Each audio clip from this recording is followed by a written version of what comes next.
Hello friends, study अड्डा के YouTube channel पे आप सभी का स्वागत है। ये वीडियो हमारा है यूपीएसआई स्पेशल वीडियो। इसमें हम संविधान एवं मूल विधि जो एक टॉपिक है, एक पोर्शन है एग्जाम का, उसका जो क्वेश्चंस हैं उसके बारे में डिटेल से देखेंगे। ये जो हमारा संविधान एवं मूल विधि का टॉपिक है, इसके अंतर्गत हमारे 40 क्वेश्चन पूछे जाएंगे और इसी में एक टॉपिक और जोड़ दिया गया है सामान्य ज्ञान का। सामान्य ज्ञान का जो पोर्शन रहेगा वो 40 क्वेश्चन में 16 क्वेश्चंस है, जबकि जो हमारा मूल विधि एवं संविधान है इसके जो है 24 क्वेश्चन रहेंगे। तो इस हिसाब से मूल विधि का कम से कम 10 क्वेश्चन रहना चाहिए और ये पार्ट हमारा केवल मूल विधि के लिए ही बनाया गया है। इसमें एमसीक्यू टाइप के ऐसे क्वेश्चंस हैं जो पिछली परीक्षाओं में पूछे जा चुके हैं और कुछ नए क्वेश्चंस हैं जो कि बहुत ही इंपॉर्टेंट है और ये सभी आने वाली परीक्षा के लिए बहुत ही इंपॉर्टेंट है। तो चलिए आज की क्लास शुरू करते हैं। हमारा फर्स्ट क्वेश्चन है, भारतीय दंड संहिता में पुल्लिंगवाचक शब्द प्रयोग किए गए हैं। ऑप्शन ए है हमारा नर हेतु, ऑप्शन बी है नारी हेतु, ऑप्शन सी है हर व्यक्ति हेतु चाहे वह नर हो या नारी, और ऑप्शन डी है हमारा ऐसे शब्दों का प्रयोग इन संहिता में नहीं है। तो यहाँ पे फ्रेंड्स हमारा जो ऑप्शन सी है, ऑप्शन सी ही हमारा सही आंसर होगा, क्योंकि जो संविधान की धारा है, जो हमारा भारतीय दंड संहिता की धारा है, उसके हिसाब से ऑप्शन सी, धारा 8 के हिसाब से ऑप्शन सी सही है कि यह हर व्यक्ति हेतु चाहे वह नर हो या नारी। देखिए धारा 8 जो है लिंग का निर्धारण करती है। पुल्लिंगवाचक शब्द चाहे जहां प्रयोग किए गए हैं वे हर व्यक्ति के लिए बारे में लागू होते हैं, चाहे वह नर हो या नारी। हमारा अगला क्वेश्चन है, निम्न वादों में कौन सा एक वाद भारतीय दंड संहिता की धारा 34 से संबंधित है। ऑप्शन ए है हमारा के नानावटी बनाम महाराष्ट्र राज्य, ऑप्शन बी है हमारा निहारेंद्र दत्त बनाम किंग एम्परर, ऑप्शन सी है हमारा वारिंद्र कुमार घोष बनाम किंग एम्परर, और ऑप्शन डी है हमारा केदारनाथ बनाम पश्चिम बंगाल राज्य। तो यहाँ पे जो ऑप्शन सी है हमारा वो सही आंसर है, वारिंद्र कुमार घोष बनाम किंग एम्परर, यहाँ पे सही आंसर है।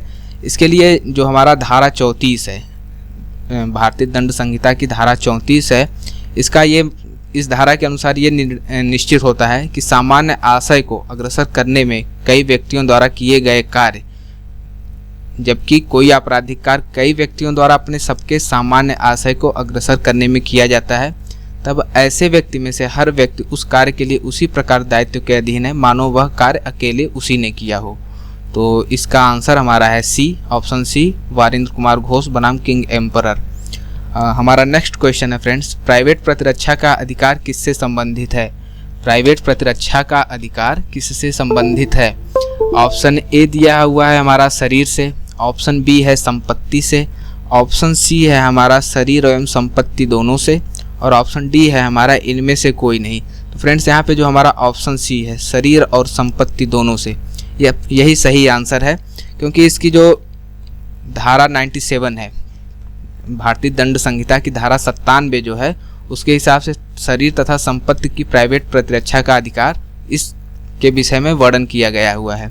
और धारा जो 99 है, इसमें अंतर्विष्ट निर्बंधनों का विचार किया गया है। इस पे निर्बंधन कौन कौन से लगाए जा सकते हैं प्राइवेट प्रतिरक्षा पर, उसके विषय में हमारा धारा जो 99 है, 99, उसमें डिटेल में दिया हुआ है। और धारा 97 में ये कौन कौन से इसके अंतर्गत आते हैं, इसके विषय में दिया हुआ है।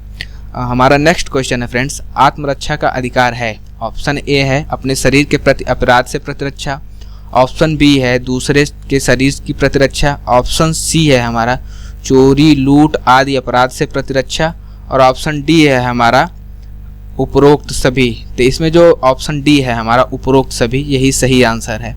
हमारा नेक्स्ट क्वेश्चन है, किस मामले में आत्मरक्षा का अधिकार उपलब्ध नहीं होगा। ऑप्शन ए है लोक सेवक द्वारा किया गया कार्य, ऑप्शन बी है आपराधिक अत्याचार को रोकने में जंगम संपत्ति की रक्षा में, ऑप्शन सी है हमारा, और ऑप्शन डी है हमारा उपरोक्त सभी। जिसमें देखिए फ्रेंड, जो ऑप्शन ए है हमारा लोक सेवक द्वारा किया गया कार्य, यही हमारा सही आंसर होगा। यहाँ पे इस क्वेश्चन का सही आंसर है लोक सेवक द्वारा किया गया कार्य। इसके विषय में धारा जो 99 है, वो निर्बंधन का कार्य इस धारा के अंतर्गत किया जाता है। इसमें दिया हुआ है ऐसे कार्य जिनके विरुद्ध प्राइवेट प्रतिरक्षा का कोई अधिकार प्राप्त नहीं होता है। इसका वर्णन जो है धारा 99 में किया गया है। तो इस धारा के हिसाब से जो लोक सेवक द्वारा किया गया कार्य होता है, उसमें आत्मरक्षा का अधिकार उपलब्ध नहीं होता है। हमारा नेक्स्ट क्वेश्चन है, दहेज लेना और देना किस विधि के अंतर्गत अपराध है? ये जो है दहेज प्रतिषेध अधिनियम 1961 जो हमारा है उसके हिसाब से यह दहेज लेना या देना दोनों ही विधि के अंतर्गत अपराध की श्रेणी में आते हैं। अगले क्वेश्चन में देखते हैं फ्रेंड्स, दिया हुआ है कि राम गुस्से में श्याम को मारने का प्रयत्न करता है। श्याम को ऐसी स्थिति में प्राइवेट प्रतिरक्षा का अधिकार भारतीय दंड संहिता की किस धारा के अधीन होगा? इस क्वेश्चन में पूछ रहा है कि प्राइवेट प्रतिरक्षा का अधिकार किस धारा के अधीन होगा। तो इसका जो पहले वाला क्वेश्चन था फ्रेंड्स, उसके बाद उस क्वेश्चन पे हमने धारा 97 है उसके बारे में चर्चा की थी। तो धारा 97 के हिसाब से प्राइवेट प्रतिरक्षा का अधिकार उसे दिया गया है। तो यहाँ पे ऑप्शन हमारा ए सही होगा। इसके विषय में देख लीजिए, धारा 97 जो है शरीर एवं संपत्ति की प्राइवेट प्रतिरक्षा का अधिकार, ये धारा 97 में वर्णन किया गया है इसका, भारतीय दंड संहिता की धारा 97 में। हम चलते हैं अगले क्वेश्चन पे। दंड प्रक्रिया की संहिता की धारा 154 के अधीन प्रथम सूचना रिपोर्ट संबंधित है। क्वेश्चन हमारा है, दंड प्रक्रिया की धारा 154 के अधीन प्रथम सूचना रिपोर्ट संबंधित है। ऑप्शन ए है हमारा असंज्ञेय अपराध से, ऑप्शन बी है केवल संज्ञेय अपराध से, ऑप्शन सी है हमारा असंज्ञेय और संज्ञेय दोनों अपराधों से, और ऑप्शन डी है उपरोक्त में से कोई नहीं। तो यहाँ पे जो हमारा ऑप्शन बी है वही सही आंसर है। केवल संज्ञेय अपराधों में जो है धारा 154 के अधीन प्रथम सूचना रिपोर्ट संबंधित है। तो यहाँ पे हमारा ऑप्शन बी हो गया, केवल संज्ञेय अपराध। हमारा जो नेक्स्ट क्वेश्चन है, किस सीमा तक किसी व्यक्ति को एकांत परिरोध में रखने का आदेश दिया जा सकता है? इसमें ऑप्शन दिया हुआ है 6 माह, 4 माह, 3 माह और 2 माह। यहाँ पे फ्रेंड्स हमारा जो सही आंसर है वो है सी, 3 माह। इसका डिटेल वर्णन, इस धारा का डिटेल वर्णन धारा जो 73 है हमारी, इसमें एकांत परिरोध के विषय में दिया हुआ है, और इसका जो दिया हुआ है उसके हिसाब से 3 माह जो है किसी भाग या भागों के लिए जो कुल मिलाकर 3 माह से अधिक नहीं होंगे। तो अधिकतम जो है हमारा 3 मास के लिए इसको रखा जा सकता है। हमारा नेक्स्ट क्वेश्चन है, भारतीय दंड संहिता का अध्याय 4 संबंधित है। भारतीय दंड संहिता का अध्याय 4 संबंधित, ऑप्शन ए है दुष्प्रेरण से, ऑप्शन बी है साधारण स्पष्टीकरण से, ऑप्शन सी है प्रयास से, और ऑप्शन डी है हमारा साधारण अपवाद से। तो यहाँ पे फ्रेंड्स हमारा जो ऑप्शन डी है वो सही आंसर होगा, साधारण अपवाद से। धारा 4 की जो धारा अध्याय 4 है उसकी धारा 76 से लेके 106 तक साधारण अपवाद के विषय में वर्णन किया गया है। धारा 76 से 106 तक साधारण अपवाद के विषय में वर्णन किया गया है, और ये धाराएं आती हैं अध्याय 4 के अंतर्गत। तो यहाँ पे हमारा आंसर होगा ऑप्शन डी, साधारण अपवाद से। नेक्स्ट क्वेश्चन हमारा है, सूत्र तथ्यगत भूल क्षम्य है। जो सूत्र दिया हुआ तथ्यगत भूल क्षम्य है संबंधित है, मतलब किस धारा से संबंधित है, ये इस क्वेश्चन में पूछा गया है। ऑप्शन ए दिया हुआ भारतीय दंड संहिता की धारा 75, बी है 76, सी है 77, और ऑप्शन डी है उपरोक्त में से कोई नहीं। यहाँ पे फ्रेंड्स हमारा जो ऑप्शन बी है वही सही ऑप्शन होगा। ऑप्शन बी भारतीय दंड संहिता की धारा 76 से तथ्यगत भूल क्षम्य है। इसके विषय में देखिए दिया हुआ है, धारा 76 का यहाँ पे वर्णन दिया हुआ है कि विधि द्वारा आबद्ध तथा तथ्य की भूल के कारण अपने आप के विधि द्वारा आबद्ध होने का विश्वास करने वाले व्यक्ति द्वारा किया गया कार्य तथ्यगत भूल क्षम्य की श्रेणी में आता है। तो धारा 76 ये है, और इसके अंतर्गत दिया है भारतीय दंड संहिता की धारा 76 के अंतर्गत दिया हुआ तथ्यगत भूल क्षम्य होती है। किन परिस्थितियों में क्षम्य होती है इसका वर्णन किया गया है। हमारा नेक्स्ट क्वेश्चन है, भारतीय दंड संहिता की धारा 320 में गहरी चोट ग्रीवियस हर्ट में कितने प्रकार की चोटों को सम्मिलित किया गया है? यहाँ पे ये ऑप्शन जो है इन्होंने गलत दिया हुआ है, धारा का वर्णन किया है, यहाँ पे प्रकार पूछा गया है। तो यहाँ पे जो ऑप्शन हमारा डी है, ऑप्शन डी ही हमारा सही आंसर है। 8 प्रकार के होते हैं ये, यहाँ गलती से इसमें धारा लिखा गया है। इसके विषय में जो वर्णन किया गया है धारा 320 घोर उपहित, इसका सब टाइटल है उपहित की केवल नीचे लिखी किस्में घोर कहलाती हैं, ये दिया हुआ है। और इसमें वर्णन किया गया है कि 8 प्रकार का होता है, पहला, दूसरा, तीसरा, 7वां और 8वां। ये पूरा इसका दिया हुआ डिटेल कि इन 8 प्रकारों के हिसाब से धारा 320 में घोर उपहित की श्रेणी में आते हैं, जिसको हम ग्रीवियस हर्ट बोलते हैं या गहरी चोट भी बोलते हैं। तो यहाँ पे हमारा ऑप्शन हो गया डी, 8 प्रकार का होता है। ये धारा जो है गलत दिया हुआ है। हमारा नेक्स्ट क्वेश्चन है, भारतीय दंड संहिता की किस धारा में विरुद्ध जमाव अनलॉफुल असेंबली को परिभाषित किया गया है? जो अनलॉफुल असेंबली हमारी है ये धारा 141 के अंतर्गत परिभाषित की गई है। जो हमारी धारा 141 है ऑप्शन ए है, इसके अंतर्गत जो है अनलॉफुल असेंबली को परिभाषित किया गया हुआ है। इसमें धारा का वर्णन किया गया है 5 या 5 से अधिक व्यक्तियों का जमाव विधि विरुद्ध अपराध या जमाव कहलाता है। जो 5 या 5 से अधिक व्यक्ति का जमाव होता है वो विधि विरुद्ध कहलाता है, अनलॉफुल असेंबली से ही कहते हैं। इसका जो है धारा 141 में वर्णन किया हुआ है। हमारा नेक्स्ट क्वेश्चन है, निम्नलिखित में से कौन सी भारतीय दंड संहिता की धारा भारतीय संविधान की धारा 14 और 21 के अधीन असंवैधानिक करार दी गई है? कौन सी धारा असंवैधानिक करार दी गई है? जो हमारे मूल अधिकार हैं उनकी धारा है 14 और 21। इन धाराओं के हिसाब से जो धारा ऑप्शन हमारा बी है, धारा 303 हमारी जो है ये इन दोनों के हिसाब से असंवैधानिक है। इसके विषय में डिटेल में जो वर्णन दिया हुआ है, आजीवन सिद्ध दोष द्वारा हत्या के लिए दंड, ये धारा 303 के अंतर्गत वर्णित है। और ये 303 धारा हमारी जो मूल अधिकार है हमारे, उसकी धारा 14 और 21 के अंतर्गत असंवैधानिक करार दी गई है। हमारा नेक्स्ट क्वेश्चन है, भारतीय दंड संहिता की किस धारा में दंगा को परिभाषित किया गया है? भारतीय दंड संहिता की किस धारा में दंगा को परिभाषित किया जाए? यहाँ पे जो हमारा ऑप्शन ए है, धारा 159 में हमारा जो है दंगे को परिभाषित किया गया है 159 में। अब 159 का जो टाइटल है दंगा है, जबकि 2 या 2 अधिक व्यक्ति लोक स्थान में लड़कर लोक शांति में विघ्न डालते हैं तब यह कहा जाता है कि वे दंगा कर रहे हैं। तो धारा 159 में दंगा के विषय में दिया हुआ है, जब लोक शांति में विघ्न डाला जाता है तो वो दंगा कहलाता है। यहाँ पे हमारा ऑप्शन ए हो गया 159। नेक्स्ट क्वेश्चन फ्रेंड्स हमारा, छल की सजा का संबंध भारतीय दंड संहिता की किस धारा से है? छल की सजा का संबंध भारतीय दंड संहिता की आईपीसी की किस धारा से है? इसमें फ्रेंड देखिए ऑप्शन जो हमारा बी है, धारा 417। धारा 417 के अंतर्गत जो है छल को भारतीय दंड संहिता में छल को संबंधित किया गया, परिभाषित किया गया धारा 417 में।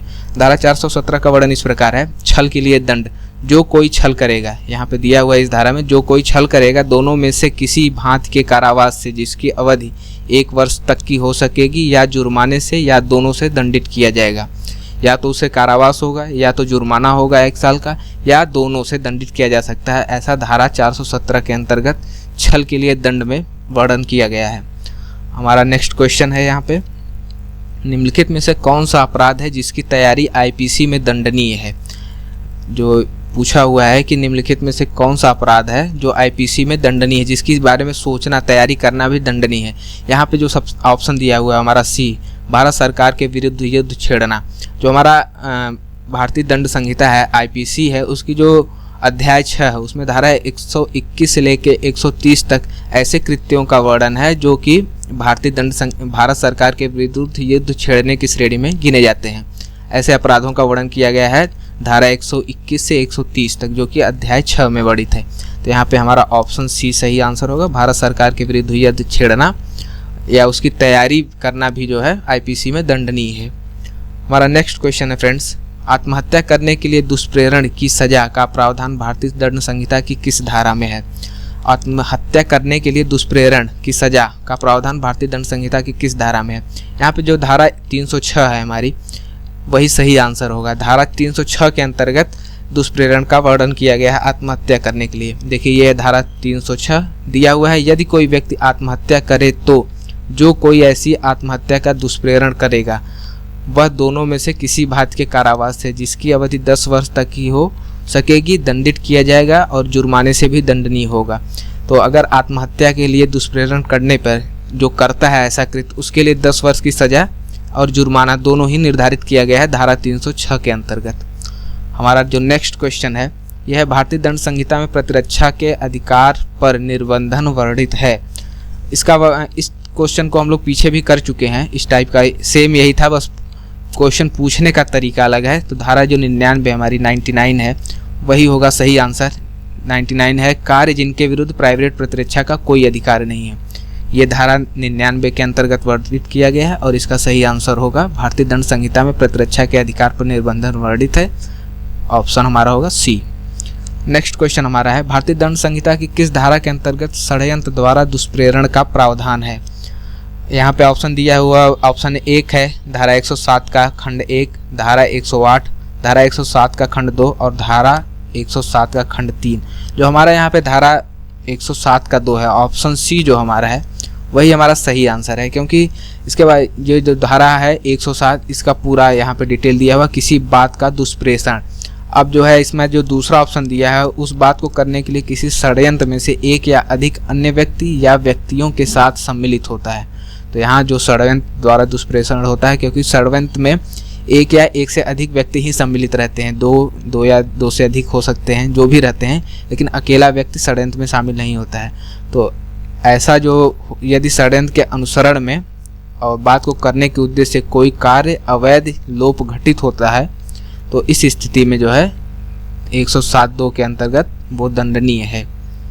तो यहाँ पे हमारा ऑप्शन सी होगा, धारा 107 का 2। हमारा नेक्स्ट क्वेश्चन है आपराधिक षड्यंत्र की परिभाषा भारतीय दंड संहिता में दी गई है। आपराधिक दंड की परिभाषा भारतीय दंड संहिता में दी गई है। जो धारा हमारी यहाँ पे ऑप्शन बी है, धारा 120 का ए, यही हमारा सही आंसर है। धारा 120 के ए में आपराधिक षड्यंत्र की परिभाषा दी हुई है, जिसमें दिया हुआ है, पहला दिया हुआ है इसका मानक कि कोई अवैध कार्य अथवा कोई ऐसा कार्य जो वैध नहीं है, अवैध साधनों द्वारा करने या करवाने के लिए जब सहमत होते हैं, तो ऐसी सहमति आपराधिक षड्यंत्र कहलाती है। ये सहमति ही आपराधिक षड्यंत्र कहलाती है। इसका वर्णन हमारा 120(a) के अंतर्गत है। तो यहाँ पे हमारा जो सही आंसर है वो धारा 120(a) है और ऑप्शन है वो बी। हमारा नेक्स्ट क्वेश्चन है, दंड प्रक्रिया की संहिता की किस धारा में आर्म फोर्सेज के सदस्यों की गिरफ्तारी से संरक्षण का प्रावधान किया गया है? यहाँ पे जो हमारा धारा 45 है उसके अंतर्गत ये प्रावधान किया गया है, आर्म फोर्स सशस्त्र बल जो हमारे हैं उनके सदस्यों की गिरफ्तारी से संरक्षण प्रदान किया गया है। तो यहाँ पर ऑप्शन हमारा बी है, यही सही आंसर है। हमारा नेक्स्ट क्वेश्चन है, दंड प्रक्रिया संहिता में किस धारा में संज्ञेय अपराधों को किए जाने से रोकने के लिए गिरफ्तारी का अधिकार पुलिस को प्रदत्त है? धारा जो 151 है हमारी, इसके अंतर्गत यह अधिकार पुलिस को प्रदत्त किया गया है। दंड प्रक्रिया संहिता की धारा 151 के अंतर्गत यह अधिकार पुलिस को दिया गया है कि वो किसी भी प्रकार के संज्ञेय अपराध को रोकने के लिए गिरफ्तारी पहले ही कर सकती है। फ्रेंड्स, ये था हमारा लास्ट क्वेश्चन इस सीरीज का, MCQ टाइप पार्ट 1 का। आई होप कि ये सीरीज आपको पसंद आएगी और आगे भी हम क्वेश्चन देते रहेंगे। हमारा टारगेट ये है कि हम मूल विधि से कम 150 क्वेश्चन दें, ताकि जो आपके 8 से 10 क्वेश्चन आने हैं वो पूरे के पूरे इसी हो जाएं। और हम साथ में संविधान की वीडियो भी देते रहेंगे, जो हमारी कुछ वीडियो पहले पड़े हुए हैं हमारी प्लेलिस्ट में, और जो नए जो बचे हुए टॉपिक्स हैं उनकी वीडियो भी हम आपको प्रोवाइड करेंगे। तो फ्रेंड्स, आपको ये वीडियो पसंद आया होगा तो इसे शेयर लाइक करना न भूलें। Thank you.